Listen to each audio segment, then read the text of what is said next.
Good morning, guys. We're going to start section 7.1, integration by parts. Now, while I'm talking, go ahead and write down the formula at the top of your page, something we're going to be using throughout this entire lesson. So you're going to want to have it at the top and then keep it accessible as we're working through our integration by parts. Now, I'm going to start by proving this formula. You are not going to be asked to prove it, although I figure if you understand where it comes from, sometimes it's easier to memorize what it is. So, the proof. The integration of d dx of f of x g of x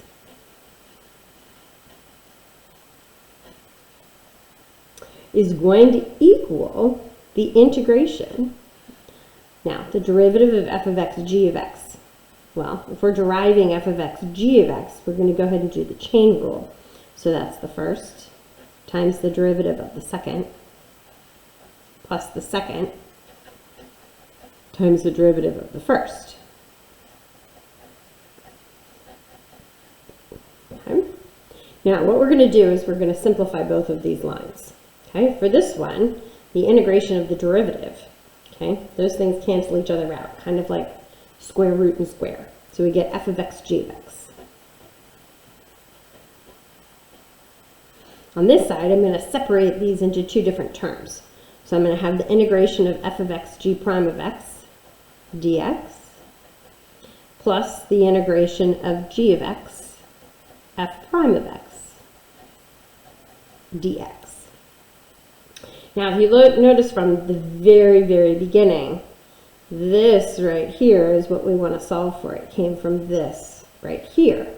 So in order to get that, we have to subtract this integration of g of x f prime of x over to the other side. So if you subtract this over to the other side, you end up with f of x g of x minus the integration of g of x f prime of x dx, and that equals f of x g prime of x dx. Now, it's backwards from what is up above you. Okay, but it's the same thing. This right here, the integration of f of x g prime of x is right here. And it's going to equal f of x times g of x, so the first function times the second function, minus the integration of g of x f prime of x dx. Okay, so this is the formula we're going to be using. Now, when you give a problem, it's not going to have f of x and g of x or f of x and g prime of x isolated. You're not going to know which one's which. So the very first thing we have to do when solving these is we've got to be able to find f of x and g prime of x.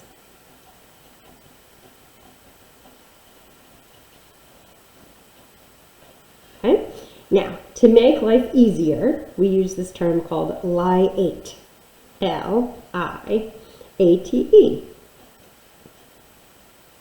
And we're going to use this Li8 in order to find f of x.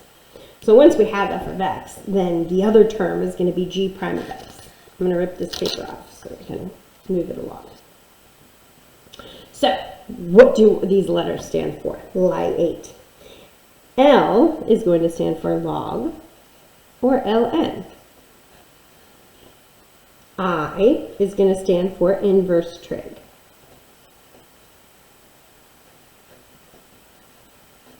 A is going to stand for algebra. T is going to stand for trig. And E is going to stand for E.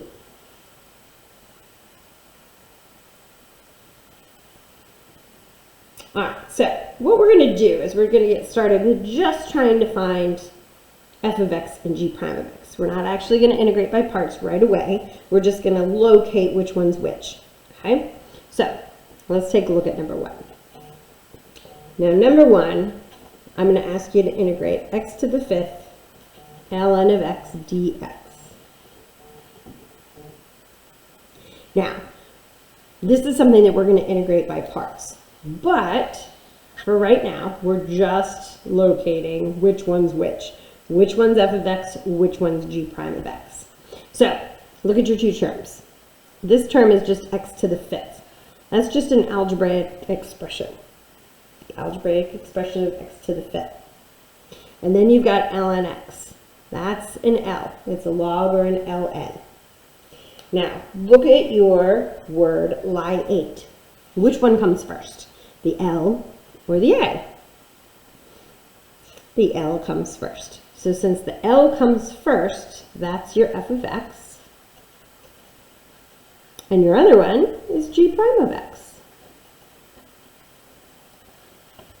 Okay. That's all you have to do for right now. Let's take a look at number 2.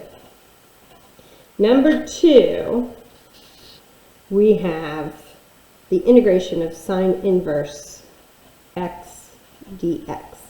Now notice there's only one term right here. Okay? There's only one term. So since there's only one term, and it's I, for inverse trig, then it's the one that's going to be the f of x. It's an I.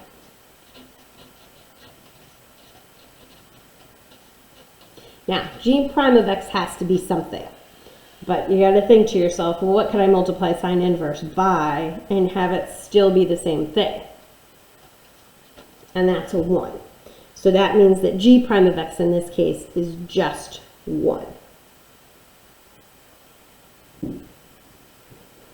Let's look at number 3.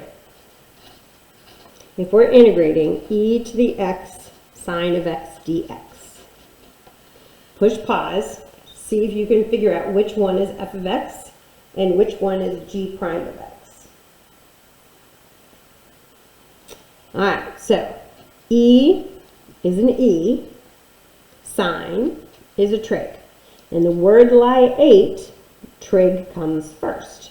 That means your f of x is sine x, and your g prime of x is e to the x. All right, let's try the last one of these, number 4. The integration of x squared cosine x dx. Go ahead and give this one a try. Push pause. All right, so x squared is an algebraic term. Cosine x is a trig. Well, in the word lie 8, algebra comes before trig. So your f of x is your x squared. Your g prime of x is cosine x. Okay? All right, now that we know how to find f of x and g prime of x, we're actually ready to start integrating by parts. So today we're going to have 5 examples of integrating by parts. Okay, we're going to do 5 of them. After that, tomorrow, we'll have a couple more examples, and then you'll have time to do your homework. So we'll spread it out. Something that I would have done in one day, we're going to do in 3. So not to overwhelm you while we were here at home. All right, so make sure that you have your formula accessible to you. So even if you're using a different sheet of paper, go ahead and make sure that it's somewhere near. You also might want to have some scratch paper. Scratch paper for if we're doing u substitution, because we are going to have to integrate. We will have some u substitution, not in problem number 1, but as we get down, oh look, problem number 2 will have a u substitution in it. So let's look at example 1. We're going to integrate x cosine x dx. Okay?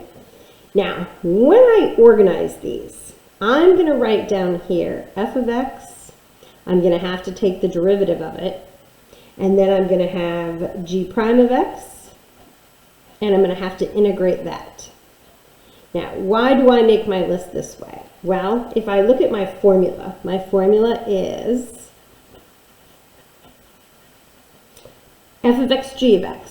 So I'm going to have both my function and my other function. And then it's minus the integration of g of x, f prime of x. So I'm going to need to have both my g of x and my f prime of x, which is why I have to get them all. So let's take a look. We've got x and cosine x. X is algebraic and cosine is trig. So if we're looking back at our lie 8,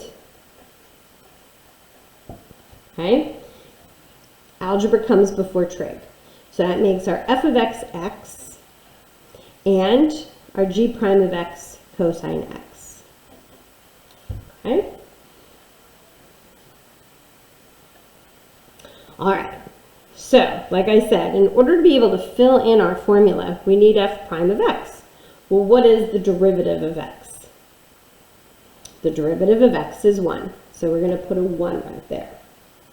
Now, in order to go from g prime to get to g, you want to integrate.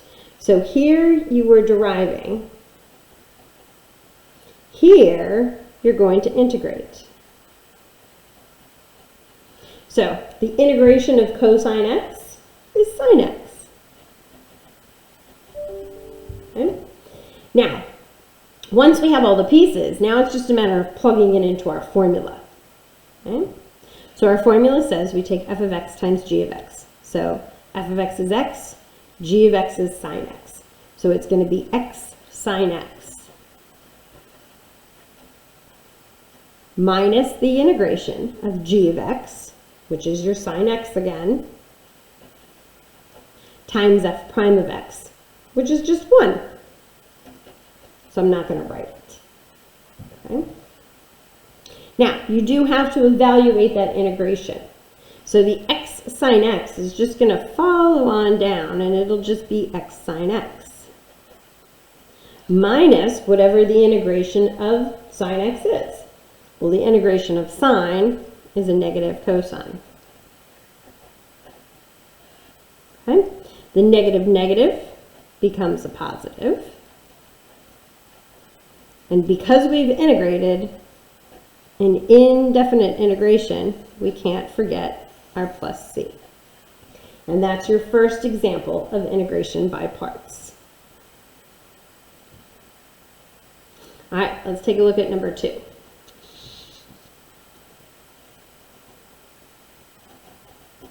All right, so for number 2, we're going to integrate x cosine 2x dx. So we have to make our little line chart here. We've got f of x and the derivative of that. We've got g prime of x and the integration of that. Now, this is just the way I order them. If you were watching Khan Academy on integration by parts, or if you were looking in the book, they might have it ordered in a different way. You can certainly order these in any way you wish. You're finding f of x and you're finding g prime of x first. And you're going to have to derive and integrate. But however you want to organize them on your own paper is fine. Okay? So, this is an algebra, and this is a trig. So, algebra, back to my lie 8, algebra comes before trig. So, this is going to be my f of x, and cosine 2x is going to be my g prime of x. So, I'm going to derive f of x, so that's going to give me a 1. And then I want to integrate cosine of 2x. Now, you might recall, there was a time where I said you would not need the u substitution for some of the things. This is one of those times. I'm going to bring in my scrap sheet of paper, and I want to integrate cosine 2x dx. Okay, because that's what I'm doing. I want to integrate this to get to here. Okay, so in order to integrate cosine 2x dx, I've got to have a u substitution. There's my u. U is equal to 2x. Okay, now to do u substitution, remember we have to find the derivative of that. So du dx equals 2. So we're integrating cosine u times du over 2, which is basically a 1/2 the integration of cosine u du. Integration of cosine, going to be a sine. So you have 1/2 sine u is your integration. Okay? Now, notice, because that 2 is there, if we were doing the derivative of this, sine 2x, we would get cosine 2x times the 2. So this 1/2 is really just making sure that when you multiply with the chain rule, it cancels out that 2 that you get for the chain rule. So if you want to remember that, we're going to see it quite often. I'll pull it up a couple of times. I'll keep this on a separate sheet of paper. So we ended up with the integration of cosine 2x as 1/2 sine 2x. Okay? All right, so now that we have our pieces, now you just get to go ahead and put them in your formula. So our formula, remember, it's at the top of your page, so you should be able to remember it. It's f of x, g of x. So f of x, g of x. Now look at g of x. It's 1/2 sine 2x. Well, we wouldn't say x 1/2 sine 2x. We'd probably say 1/2 x sine 2x. So you can organize f of x, g of x however you wish. Minus the integration of g of x, 1/2 sine 2x, times f prime of x. Well, here in that case, that's just 1 dx. Okay? Now, this just pulls down 1/2 x sine 2x minus. Now, the 1/2 is just going to come on down, and then we want to integrate sine 2x. Well, take a look. Our u is still the same. That's our u. So it's just like we're integrating sine u du over 2. It's the exact same problem as it was when we were integrating cosine 2x. So we're going to get another 1/2 coming out in front. Oops. And the integration of sine is negative cosine.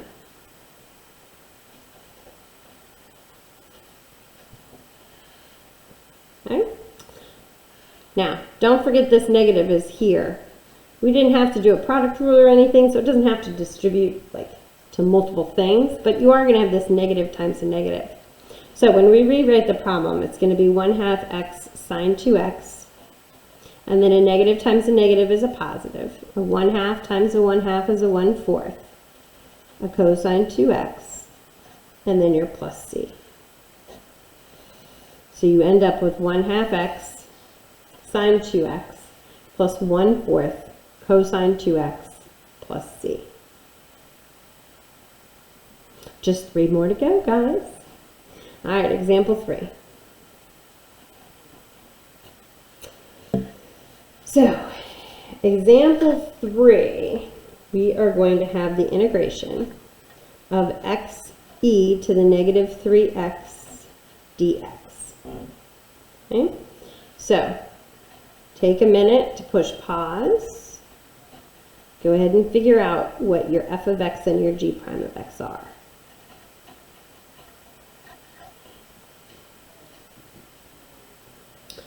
Okay, so this is algebra. This is E for exponent. Looking back up here, lie 8. Algebra comes before exponent, or E. So you're going to have f of x is x, g prime of x is e to the negative 3x. The derivative of x is just 1. So that's easy. Now the integration of e to the negative 3x. Think about what your u has to be. Think about the derivative of that u. And think about what it's going to come out as. Looking at example 2, our u was 2x and we pulled out a 1/2. So if our u this time is a negative 3x, what are we going to pull out in front? Because I can't hear anyone, if you answered a negative 1/3, you are correct. I'll go ahead and show it to you on the side here. This is going to be our u substitution page here. We've got the integration of e to the negative 3x dx, where our u is negative 3x. du dx is equal to negative 3. So I'm integrating e to the u du over negative 3. The negative 1/3 comes out. and I get a negative 1/3. The integration of e to the u is just e to the u, and u is negative 3x. So it's going to be a negative 1/3 e to the negative 3x. So our integration is negative 1/3 e to the negative 3x. Now that you found all of your pieces, go ahead and fill them into your formula. So your first thing is f of x, g of x. F of x and g of x. I'm going to write the negative 1/3 x first, and then the e to the negative 3x. Minus the integration of g of x, f prime of x. So g of x times f prime of x, which is still 1. Eventually that's going to change, but for right now we're sticking with brand new problem. So 1 is fine for f prime of x. All right, so remember this one pulls down. So we've got negative 1/3 x, e to the negative 3x minus. We need to integrate this again. Now think about it. You just integrated e to the negative 3x. So basically you're just integrating it again. You're just copying it down again. Don't forget that negative 1/3. And then the integration of just this right here is this right here, another negative 1/3 e to the negative 3x. Now you got a lot of negatives going on right here. Let me copy down this first piece. A negative times a negative times a negative. It's still going to be a negative because these two can become positive. So minus 1/3 times 1/3 is 1/9 e to the negative 3x plus c. That's a 9.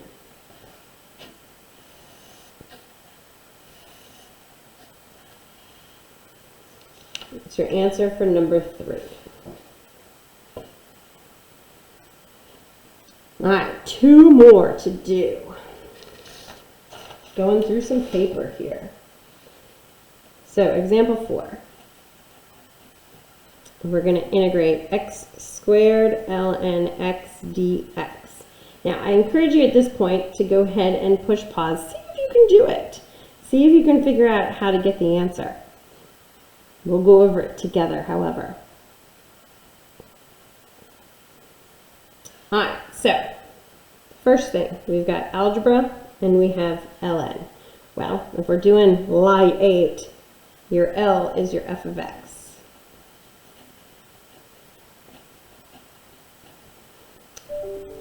Your x squared is your g prime of x. All right, so we had to derive the ln x. Well, the derivative of ln x is 1 over x. We have to integrate x squared. Well, if you integrate x squared, it's x cubed over 3. Remember, adding the exponent and then dividing by that number. So now we've got all of our pieces. So now you just plug it into your formula. F of x, g of x. Well, usually we put this stuff first before we put in ln. Order really doesn't matter. So if you have ln x times x cubed over 3 instead of x cubed over 3 times ln x, perfectly fine. Minus the integration of g of x, f prime of x. G of x, f prime of x. So that's x cubed over 3 times 1 over x. Now, of course we want to simplify that. You don't want to integrate something that looks that ugly. You can't integrate with that multiplication there. So you want to combine your like terms. So we have, I'm just rewriting this first part. X cubed over x is going to be x squared. And this is just 1/3 is going to be out in front. Right? All right, remember the first thing just writes on down again. So we got x cubed over 3 ln x minus, we're integrating this. So 1/3 times the integration of x squared. Well, you already did it. Okay. So when you combine those together, you get x cubed over 3 ln x minus 1/9 x cubed plus c. That's your final answer. Okay. All right, our last problem. It's example 5. You know, we're at 24 minutes right now. Compared to a 90-minute day, I think this is pretty good.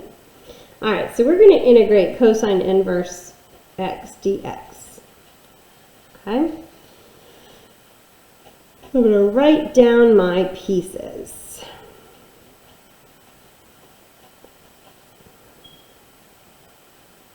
Now remember, this is an inverse trig. So inverse trig is the only thing I've got. So that's my f of x, which means my g prime of x has to be 1. Okay? Now, we have to remember what the derivative of cosine inverse is. So, all of those formulas coming right back at you. The derivative of cosine inverse is a negative 1 over the square root of 1 minus x squared. Okay? Negative 1 over the square root of 1 minus x squared. The integration of 1 is just x. So that makes that nice and easy. Alright, so we got to write our formula down. We've got f of x and g of x. So x cosine inverse of x minus the integration of g of x, which is just x, and f prime of x. So we're going to get a negative x over the square root of 1 minus x squared dx.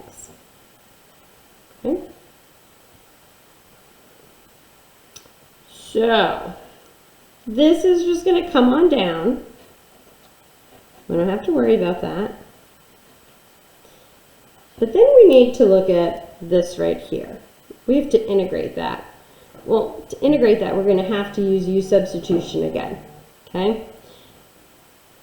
Your u, I'm going to do it on this piece of paper here. Your u is going to be that denominator without the square root. Because remember, if we're taking the derivative of a square root, it's 1 over 2 the square root. So we'd have yet another square root. And we don't have another square root to cancel. So we're going to go ahead and just make it 1 minus x squared. The derivative of that is negative 2x. Okay? So, I'm going to kind of block that off as I do the integration of this right here. So I'm actually integrating negative x over the square root of u times du over a negative 2x. Now, notice my negatives cancel and my x's cancel, and I just have that 2 in the denominator. So my x's and my negatives cancel, and I'm left with 1/2 the integration of 1 over the square root of u. Now, 1 over the square root of u, I can't integrate that. I got to bring that square root of u to the top.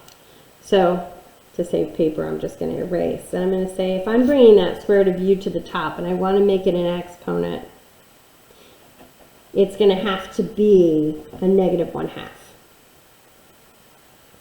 Okay?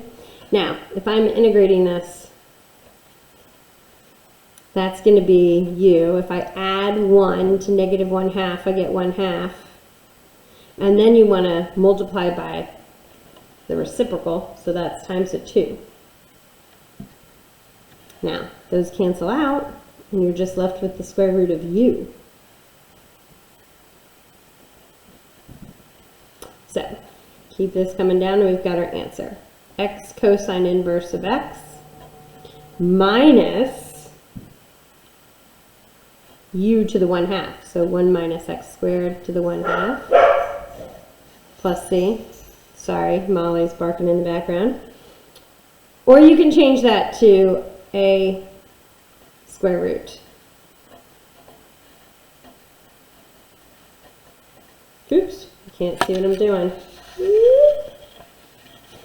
So, you've got minus the parentheses of your u, which is 1 minus x squared to the 1/2 plus c.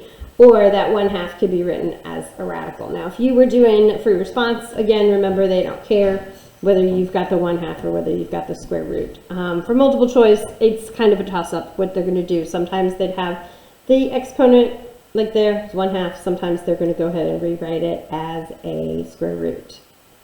Okay. Now, if you have any questions, please feel free to ask. As of right now, you really can't work through the homework. Tomorrow, we'll do another lesson. That'll be some more examples, and then you can work through the homework. Okay? I hope you guys are staying safe and healthy, and I will talk to you tomorrow.